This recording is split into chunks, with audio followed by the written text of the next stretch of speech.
Hard hitting vlogs.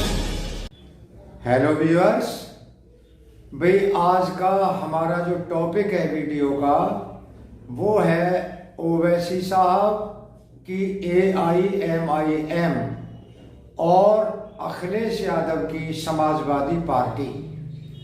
इन दोनों के बीच उत्तर प्रदेश के 2022 के चुनावों में जो चुनावी जंग छिड़ी है, इसके ऊपर ये हमारा वीडियो है।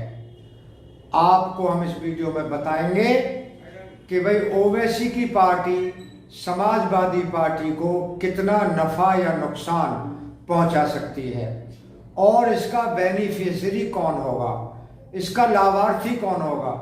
अगर समाजवादी पार्टी को नुकसान होता है तो इसका लाभ किस पार्टी को मिल सकता है, ये हम आपको आंकड़ों की जुबानी बताएंगे।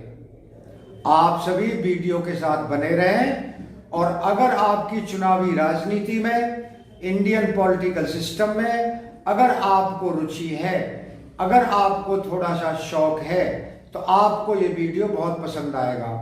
साथ ही इस वीडियो में हम 2020 में होने वाले बिहार के चुनावों के आंकड़े भी पेश करेंगे और वो आंकड़े हम इसीलिए पेश करेंगे कि वहां भी AIMIM ने, जो ओवैसी साहब की पार्टी है, उसने 5 सीटों पर पहली बार जीत दर्ज की थी।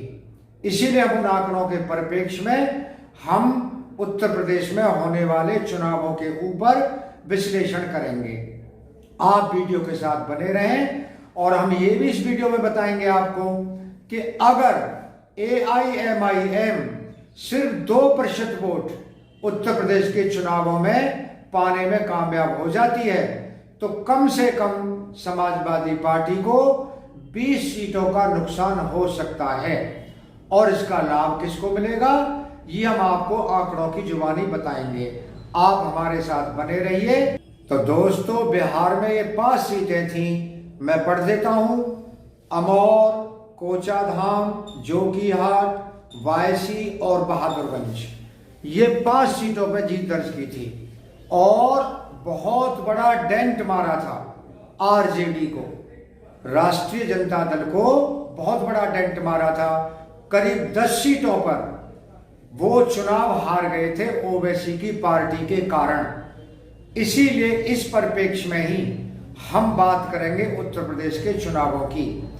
जैसा कि आप जानते हैं कि उत्तर प्रदेश में कई जिले ऐसे हैं, लगभग 29 डिस्ट्रिक्ट ऐसे हैं जिसमें मुस्लिम वोटर्स की अच्छी खासी आबादी है।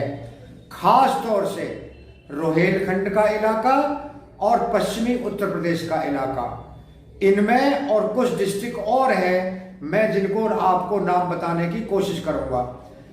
रोहेलखंड और पश्चिमी उत्तर प्रदेश में ये जिले हैं रामपुर, संभल, मुरादाबाद, सहारनपुर, मुजफ्फरनगर, बिजनौर, ये डिस्ट्रिक्ट हैं जिनमें मुस्लिमों की आबादी अच्छी खासी संख्या में निवास करती है। बाकी कुछ और डिस्ट्रिक्ट भी हैं जिनमें अलीगढ़, बहराइच, गोंडा, मऊ और सीतापुर, इन डिस्ट्रिक्ट में भी बहुत बड़ी संख्या में मुस्लिम आबादी है। इन 29 जिलों में लगभग 163 सीटें हैं जिनका परिणाम बदलने में मुस्लिम वोटर्स अपनी अहम भूमिका निभा सकते हैं।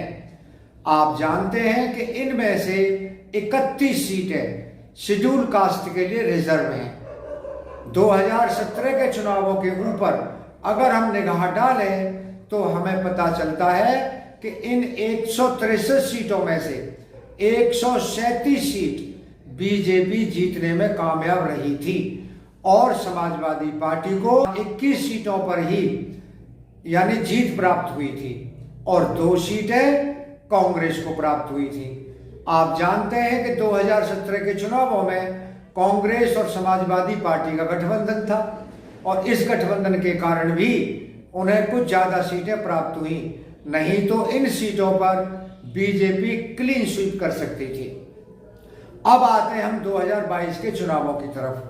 तो ओवैसी साहब करीब उत्तर प्रदेश की 100 सीटों पर चुनाव लड़ रहे हैं और बिहार की तरह ही जैसे कि बिहार में उन्होंने 2 पार्टियों के साथ गठबंधन किया था, वैसे उत्तर प्रदेश में भी ओवैसी साहब ने उत्तर प्रदेश की 2 क्षेत्रीय पार्टियों के साथ गठबंधन किया है और 100 सीटों पर वो चुनाव लड़ रहे हैं, जबकि बिहार में उनकी पार्टी ने सिर्फ 20 सीटों पर चुनाव लड़ा था और 20 सीटों में से 5 सीटों पर सफलता प्राप्त की थी।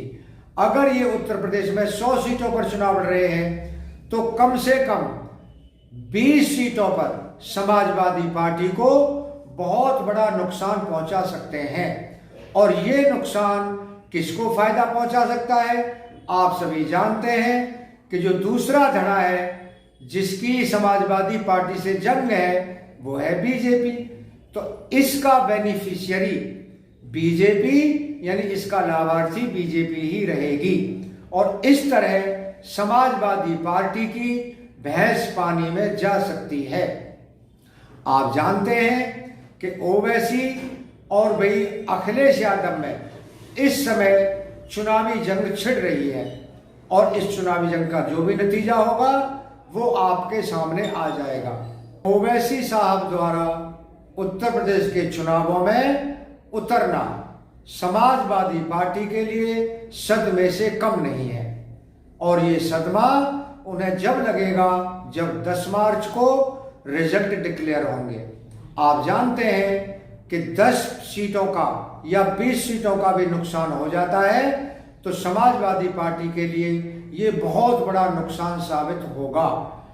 भले ही AIMIM कोई सीट जीते ना जीते, लेकिन वो समाजवादी पार्टी को 20 सीटों का नुकसान जरूर पहुंचा सकती है।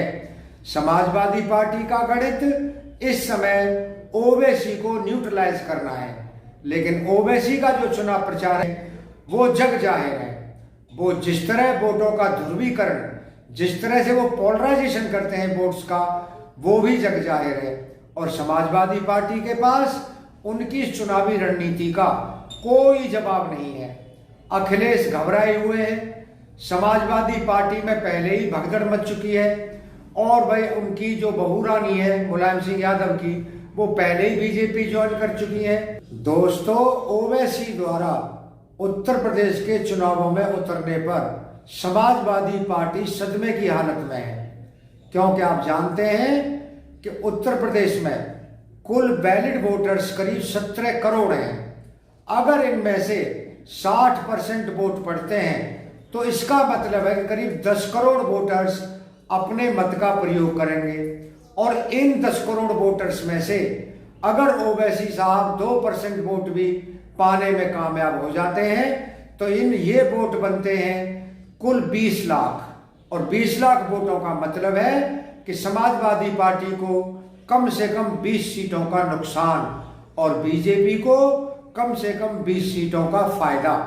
दोस्तों, आप जानते हैं कि 10 मार्च को जब चुनाव आएंगे तो समाजवादी पार्टी और भी ज्यादा सदमे की हालत में जाने वाली है, क्योंकि ओवैसी की जो चुनावी रणनीति है उसका समाजवादी पार्टी के पास फिलहाल कोई जवाब नहीं है। दोस्तों, अगर आपको ये वीडियो पसंद आया हो तो आप वीडियो को लाइक करना, चैनल को सब्सक्राइब करना और वीडियो को ज्यादा से ज्यादा शेयर करना।